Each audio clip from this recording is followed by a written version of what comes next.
छोटी छोटी कहानियाँ। हाँ। बहुत समय पहले भारत के पवित्र शहर पुरी में, जहाँ प्रसिद्ध जगन्नाथ मंदिर स्थित है, एक छोटा सा खुशहाल गांव था। वहाँ एक गरीब लेकिन बहुत ही भक्तिपूर्ण स्त्री रहती थी। उसका नाम था करमबाई।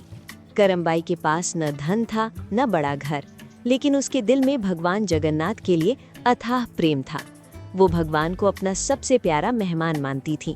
हर दिन सूरज उगने से पहले ही करमाबाई उठ जाती थी। उसका छोटा सा मिट्टी का घर था। आंगन में एक चूल्हा और पास में कुछ मिट्टी के बर्तन रखे रहते थे। करमाबाई सबसे पहले चूल्हा जलाती और बाजरे की खिचड़ी बनाती। हे मेरे प्यारे जगन्नाथ जी, आज भी मैंने आपके लिए गरम गरम बाजरे की खिचड़ी बनाई है। करमबाई बहुत साधारण थीं। वो पूजा के बड़े नियम नहीं जानती थीं।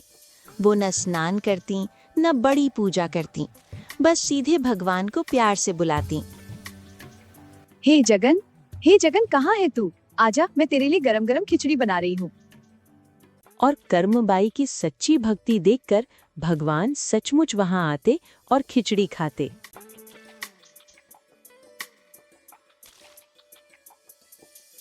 वाह मेरी मैया, खिचड़ी तो रोज की तरह बहुत स्वादिष्ट है। रोज की तरह एक दिन करमबाई संध्या आरती के समय जगन्नाथ मंदिर पहुंचती है। मंदिर में उस समय भक्तों की भीड़ लगी हुई थी। चारों ओर घंटियों की आवाज, शंख की ध्वनि और भक्ति का पवित्र माहौल था। करमबाई धीरे धीरे मंदिर के अंदर जाती है और जैसे ही वो भगवान के सामने पहुंचती है, उसकी नजर वहां रखे भोग पर पड़ती है। भगवान जगन्नाथ की मूर्ति के सामने तरह तरह के स्वादिष्ट भोग सजाकर रखे हुए थे। लड्डू, मिठाइयाँ, फल और कई प्रकार के पकवान।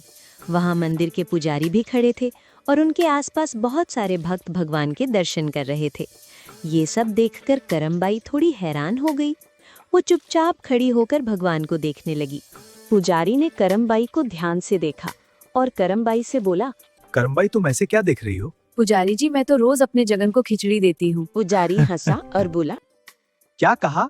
भगवान तुम्हारी खिचड़ी खाएंगे, वो भी ये 56 भोग छोड़कर?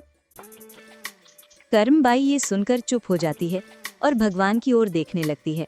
पुजारी की बात सुनकर करमबाई शांत हो गई, लेकिन पुजारी के मन में एक जिज्ञासा जाग उठी।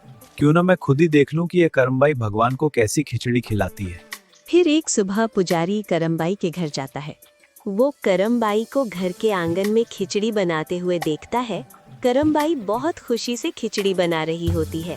करमाबाई पुजारी को देखती है और तुरंत हाथ जोड़कर नमस्कार करती है। पुजारी करमबाई के चेहरे और उसके सादे कपड़ों को ध्यान से देखते हैं। करमबाई, ये तुम क्या बना रही हो? पुजारी जी, मैं अपने जगन के लिए खिचड़ी बना रही हूँ। पुजारी ये सुनकर हैरान हो जाते हैं। वो करमबाई से कहते हैं, क्या तुमने स्नान किया है? और क्या तुम भगवान जगन्नाथ को बिना स्नान कराए ही खिचड़ी का प्रसाद बना रही हो? करमबाई बेचारी भोली भाली कहती है, पर पुजारी जी, मैं तो हमेशा खिचड़ी बिना स्नान किए ही बनाती हूँ। पुजारी इस पर करमबाई को हमेशा स्नान करने की सलाह देते हैं और कहते हैं कि स्नान करने के बाद ही भगवान का भोग बनाना चाहिए, नहीं तो ये भगवान का अपमान है। करमबाई को अपनी मूर्खता पर शर्म आती है और वो सोचती है कि अब से वो हमेशा स्नान करके ही अपने जगन भगवान का भोग बनाएगी। अगले दिन भगवान जगन्नाथ मंदिर में होते हैं और करमबाई की खिचड़ी की प्रतीक्षा कर रहे होते हैं। आज तो करमबाई बहुत ही प्रतीक्षा करवा रही है। अगर मंदिर के द्वार खुलने से पहले मुझे खिचड़ी नहीं मिली तो मैं क्या करूंगा? भगवान जगन्नाथ करमबाई के घर जाते हैं और करमबाई से कहते हैं, मैया, आज खिचड़ी बनाने में इतनी देर क्यों? करमबाई कहती है, क्षमा करना जगन, स्नान करने की वजह से मुझे देर हो गई। भगवान जगन्नाथ गरम गरम खिचड़ी खा लेते हैं क्योंकि मंदिर का दरवाजा खुलने में ज्यादा समय नहीं होता। उधर जगन्नाथ मंदिर में एक दिन कुछ अजीब हुआ। मंदिर के पुजारी ने जब भगवान जगन्नाथ की मूर्ति को ध्यान से देखा तो वो हैरान रह गया। मूर्ति के होठों पर खिचड़ी के छोटे छोटे दाने लगे हुए थे, मानो स्वयं भगवान ने अभी अभी खिचड़ी का स्वाद लिया हो। ये कैसे हो सकता है? मंदिर में तो आज खिचड़ी का भोग लगाया ही नहीं गया। पुजारी जैसे ही भगवान जगन्नाथ के चेहरे से खिचड़ी साफ करने लगते हैं, उन्हें महसूस होता है कि खिचड़ी तो बहुत ही गर्म है, जैसे अभी खिचड़ी का भोग लगा हो। पुजारी पूरे दिन सोचता रहा कि आखिर ये रहस्य क्या है। आखिर ये रहस्य क्या है? उस रात पुजारी जी को एक अद्भुत सपना आया। सपने में स्वयं भगवान जगन्नाथ प्रकट हुए। भगवान जगन्नाथ ने मुस्कुराते हुए पुजारी जी से कहा, पुजारी जी, कर्मबाई को कहिए कि वह पहले की तरह ही खिचड़ी बनाए। मुझे उसके प्रेम की खिचड़ी बहुत पसंद है। भगवान कहते हैं, पुजारी जी, कर्मबाई की खिचड़ी में प्रेम और श्रद्धा का एक सागर है। उसने स्नान किया या नहीं, इससे मुझे कोई फर्क नहीं पड़ता। पुजारी की नींद खुलती है और वो हैरानी से अपने सपने के बारे में सोचते हैं। पुजारी को एहसास हुआ कि जगन्नाथ मूर्ति के चेहरे में वो करमबाई की ही खिचड़ी थी। ओह, मैं कितना मूर्ख हूँ, पुजारी ने अपने आप से कहा। पुजारी ने फैसला किया कि वो अभी करमबाई के पास जाएगा और अपनी गलती की माफी मांगेगा। पुजारी गांव से होता हुआ करमबाई के घर की ओर जाता है। पुजारी करमबाई के घर पहुंचता है, जहां करमबाई अपने घर के काम कर रही होती है। पुजारी अपने सपने के बारे में सोचता है।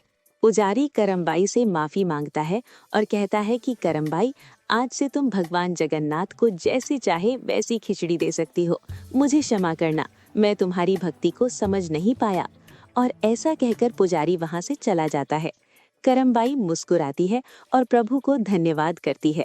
दोस्तों, कर्मबाई की कहानी हमें ये सिखाती है कि भगवान को बड़े भोग या दिखावे की पूजा से ज्यादा सच्चा प्रेम और भक्ति पसंद होती है। कर्मबाई ने साधारण बाजरे की खिचड़ी भी पूरे प्रेम और श्रद्धा से भगवान को अर्पित की, इसलिए भगवान स्वयं उसे स्वीकार करने आए। इस कहानी का संदेश है कि भगवान भाव के भूखे होते हैं और सच्चे मन से की गई छोटी सी सेवा भी उन्हें बहुत प्रिय होती है। अगर आपको भगवान जगन्नाथ की ये कहानी पसंद आई हो तो वीडियो को लाइक करें, जय जगन्नाथ लिखें, कमेंट करें, शेयर करें और चैनल को सब्सक्राइब करें।